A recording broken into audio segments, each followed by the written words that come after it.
അപ്പൊ അതിനൊരു തീരുമാനമായി. നമസ്കാരം, എൻ്റെ പേര് വിഷ്ണു. എൻ്റെ ചാനലിലേക്ക് ഏവർക്കും സ്വാഗതം.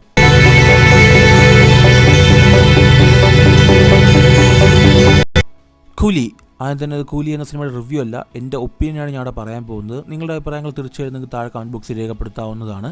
ഫസ്റ്റ് ഓഫ് ഓൾ, കൂലി എന്ന സിനിമയിലേക്ക് വരികയാണെങ്കിൽ ഫസ്റ്റ് ഓഫ് ഓൾ പറയേണ്ടത് LCക്കകത്ത് വരുന്ന സിനിമയല്ല, ഇതൊരു സ്റ്റാൻഡ് അലോൺ ഫിലിമാണ്. സോ നിങ്ങൾക്ക് എല്ലാവർക്കും തിയേറ്ററിൽ കാണാൻ കഴിയുന്ന സിനിമയാണ്. പക്ഷേ പേഴ്സണലി ഈ സിനിമ എനിക്ക് ഇഷ്ടപ്പെട്ടെന്ന് വെച്ചാൽ എനിക്ക് ആക്ച്വലി പടം ഇഷ്ടപ്പെട്ടില്ല. എനിക്ക് തോന്നുന്നു ഞാൻ ആദ്യം രജനീകാന്ത് സിനിമ തിയേറ്ററിൽ കണ്ടിട്ട് വളരെ ലോയിൽ ഇറങ്ങി വന്ന ഒരു സിനിമയായിരിക്കും കൂലി എന്ന് തോന്നുന്നു. സിനിമയുടെ ഫസ്റ്റ് ആ ഒരു രജനീകാന്ത് ടൈറ്റിൽ കാർഡൊക്കെ വരുന്ന പോർഷനൊക്കെ വളരെ പുതിയ ടൈറ്റിൽ കാർഡൊക്കെ വെച്ച് പടത്തിനത് കൊണ്ടുപോയ രീതിയൊക്കെ എനിക്ക് ഇഷ്ടപ്പെട്ടു. ആൻഡ് രജനീകാന്തിൻ്റെ സ്വാഗ് പൂർണ്ണമായിട്ട് ഉപയോഗിക്കാൻ കഴിഞ്ഞില്ല എന്ന് എനിക്ക് പേഴ്സണലി തോന്നി. പടത്തിൻ്റെ ഇൻ്റർവൽ പോർഷനൊക്കെ ഒരു പഞ്ചില്ലാത്ത പോലെ തോന്നി. ഇതിനേക്കാളും നല്ലൊരു ഇൻ്റർവൽ പോർഷനൊക്കെ ലോക്കിയുടെ പല സിനിമയിലും ലോകേഷ് വെച്ചിട്ടുണ്ട്. ആൻഡ് ഒരുപാട് താരങ്ങൾ പടത്തിൽ വരുന്നുണ്ടെങ്കിൽ എല്ലാവരും വെറുതെ കൊണ്ടുവന്നിട്ട കണക്കാണ് എനിക്ക് പേഴ്സണലി തോന്നിയത്.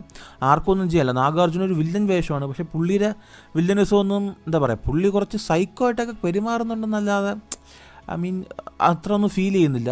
സൗബിൻ കൊള്ളാമായിരുന്നു, കൊടുത്ത റോള് ചെയ്തു. ചിലടത്തൊക്കെ ഭയങ്കരമായിട്ട് ഇറിറ്റേറ്റ് ചെയ്യുന്നുണ്ട്. പിന്നെ ഒരു ലേഡി കഥാപാത്രം വരുന്നുണ്ട്. ആൻഡ് അവരും എനിക്ക് തോന്നുന്നു ഇത്രയും സ്റ്റാർസ് ഉള്ളതിൽ അവരാണ് ഞെട്ടിപ്പിച്ച് ഒരു ട്രാൻസ്ഫോർമേഷൻ നടത്തിയത്. ഇത്രയും താരങ്ങൾ നിരന്നിരിക്കുന്നത് ഒരു ലേഡി കഥാപാത്രത്തിൻ്റെ ഒരു ഞെട്ടിപ്പ് ട്രാൻസ്ഫോർമേഷൻ. കുറച്ച് കഴിയുമ്പോൾ ആ കഥാപാത്രം വെറുപ്പിക്കുന്നുണ്ടിട്ട്. പിന്നെ ആ ഒരു കഥാപാത്രമൊക്കെ അങ്ങ് പോകാൻ നേരത്ത് നമുക്ക് തന്നെ എന്തുവാടെ ഇതങ്ങനെ ചെയ്യുന്നൊരു കഥാപാത്രം. പിന്നെ ഉപേന്ദ്ര വരുന്നുണ്ട്. പുള്ളി എന്തിനു വരുന്നത് എനിക്ക് അറിഞ്ഞൂടാ. വെറുതെ രജനീകാന്തിൻ്റെ ഒരു ബോഡി ഗാർഡൊക്കെ പോലെയാണ് വരുന്നത്. പിന്നെ അമീർ ഖാൻ എന്തിനു വന്ന് എനിക്ക് ഇതുവരെ മനസ്സിലായിട്ടില്ല. എനിക്കറിയത്തില്ല ലോക്കിയുടെ അടുത്ത് ഈ കഥ പറഞ്ഞ് കൺവിൻസ് ചെയ്തത് എനിക്ക് മനസ്സിലാവുന്നില്ല. ഈ കഥ പറഞ്ഞാൽ പോലും ആർക്കും വിശ്വസിക്കാൻ പറ്റില്ല. കാരണം തുടങ്ങുന്നത് നിങ്ങൾക്ക് എല്ലാവർക്കും അറിയാം.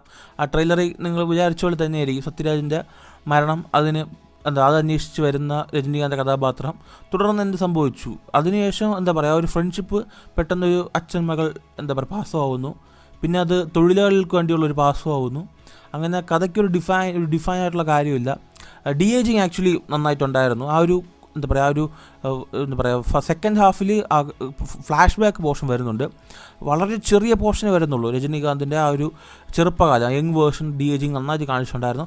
ആ ഒരു പോർഷൻ മാത്രം ഒരു ചെറിയ കഥയായിട്ട് എടുത്തിരുന്നുവെങ്കിൽ കുറച്ചുകൂടി ഇമ്പാക്റ്റ് കിട്ടുമെന്ന് തോന്നി. കാരണം അതെനിക്ക് ഇഷ്ടപ്പെട്ടു. പക്ഷേ അതൊന്നും ഡീറ്റെയിൽ ആയിട്ട് പറഞ്ഞിട്ടില്ല. ജസ്റ്റ് ഒരു ഗ്ലിംസ് പോലെ കാണിച്ചു പോലെ തോന്നി. അതൊരു സിനിമയാക്കി എടുത്തിരുന്നുവെങ്കിൽ കുറച്ചുകൂടി ഇൻട്രസ്റ്റിംഗ് ആയിട്ട് ഫീൽ ചെയ്തേനെ. സിനിമ ഒരിടത്തും നിൽക്കുന്നില്ല. ഇങ്ങനെ സിനിമ പൊക്കോണ്ട് തന്നെ ഇരിക്കുന്നത്. പക്ഷെ നമുക്കൊരുമാതിരി കണ്ടുകൊണ്ടിരിക്കുക അങ്ങനെ ഒരു ഇതാണ് നമുക്ക് തോന്നുന്നത്.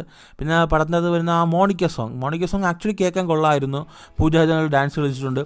സൗബിൻ നല്ല പെർഫോം ചെയ്തിട്ടുണ്ട്. പക്ഷേ ആ പാട്ട് എന്തിനു വന്നു എനിക്കിത് മനസ്സിലായിട്ടില്ല. ചുമ്മാ ഇരിക്കുകയല്ലേ, എടുത്ത് വെയ് പാട്ട് അതുപോലെ ഉണ്ട്.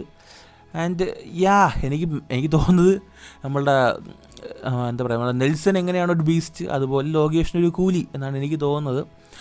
നിങ്ങളുടെ അഭിപ്രായങ്ങൾ നിങ്ങൾ തീർച്ചയായിട്ടും താഴെ കമൻറ്റ് ചെയ്യുമെന്ന് പ്രതീക്ഷിക്കുന്നു. മറ്റൊരു ദിവസം മറ്റൊരു കാണാം. അതുവരേക്കും ബൈ.